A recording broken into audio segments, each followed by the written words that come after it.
The Tupolev Tu-154 was a revolutionary aircraft born in the shadow of the Cold War, reflecting both the technical and political goals of the Soviet Union. As one of the most productive and longest-serving jets in history, it connected not only the Soviet territory, but also many Eastern Bloc countries and beyond. Let's now explore this aircraft, not just as a means of transportation, but as a detailed story of Soviet aviation and a cultural symbol of an era. It was the early 1970s, and the Soviet Union was facing a massive transportation challenge due to its vast geography, harsh weather conditions, and infrastructural shortcomings. There was a need for a passenger aircraft that could operate under very diverse conditions, from Europe to the depths of Asia, from the freezing North Pole cold to the hot and dry climates of Central Asia. Beyond the economical and quiet plains of the West, the Soviets prioritized reliability, durability, and the ability to take off and land on short runways. The Tupolev Design Bureau set out to meet these requirements. Soviet engineers combined durability, speed, and capacity in the design of the Tu-154. The need was for a reliable companion in both regional flights and long-range operations. One of the most striking features of the Tu-154 was its three-engine configuration. This design was uncommon at the time. While twin-engine planes were common in the West, the Soviets added a third engine, seeking extra safety and performance. Moreover, positioning the engines at the rear of the fuselage positively affected flight performance and also offered maintenance advantages. The engines were typically Kuznetsov NK-82 or later Soloviev D-30 turbofans. The extra thrust provided by the three engines gave the Tu-154 high speed and the ability to take off from short runways. The aircraft could fly at approximately 1,000 kilometers an hour, allowing passengers to complete long journeys in less time. The airframe was built to top Soviet standards. Constructed using high-strength metals and special alloys, the plane was resistant to harsh climates, especially in winter. It could safely operate at temperatures as low as -50 degrees Celsius. This enabled its use across a wide range of geographies. The landing gear was specially reinforced for safe takeoffs and landings on rough and short runways. This allowed the Tu-154 to serve even remote airports with limited infrastructure. For example, in the most isolated parts of Siberia and small towns in the Far East, Tu-154 was the main connection line.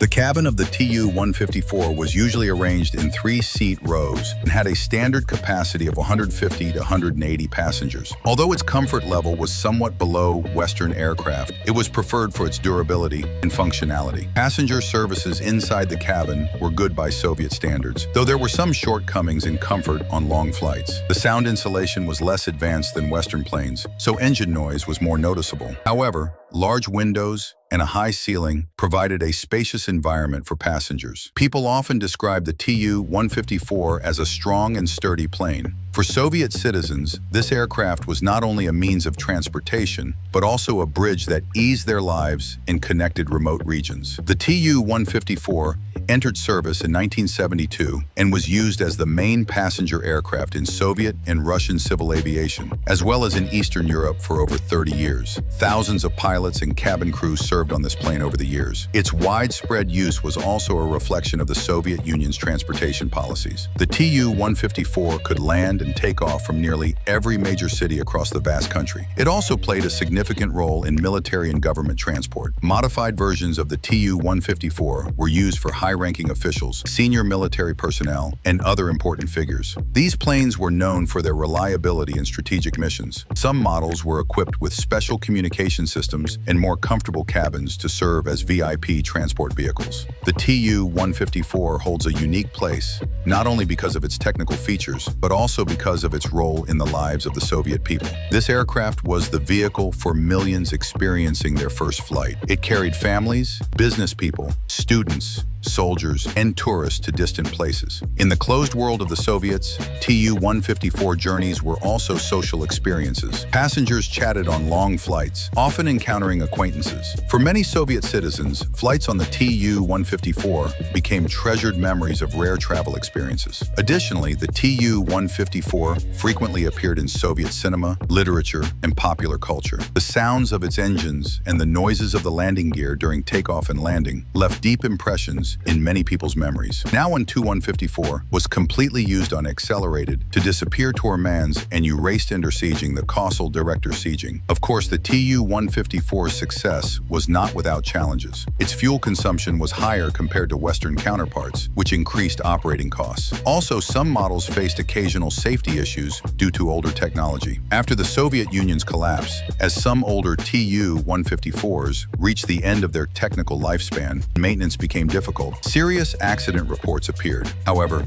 these were generally attributed to operational and maintenance conditions rather than the aircraft's design itself. Still, many operators trusted the Tu-154 for years due to its durability and ease of maintenance. After the dissolution of the Soviet Union in 1991, Tu-154 operators underwent significant changes. Countries like Russia, Ukraine, Kazakhstan, and Belarus continued to operate the aircraft. However, with the rise of newer generation aircraft, the Tu-154 gradually gave way to modern, economical, and environmentally friendly models. Russia's domestically produced Tu-204 and Tu-214 initiated the replacement process. Some Tu-154s have been converted into cargo planes and are still in use, but most have been retired from passenger service. Tupolev Tu-154 symbolized the Soviet Union's technological power in aviation. Its design, production, and operation reflected Soviet engineering and aviation culture. Hundreds of different versions were produced over the years, making it one of the world's most produced jet passenger aircraft. About 1,000 Tu-154s were built and operated in various countries and missions. The history of the Tu-154 is a story not only about technology, but also about politics and society.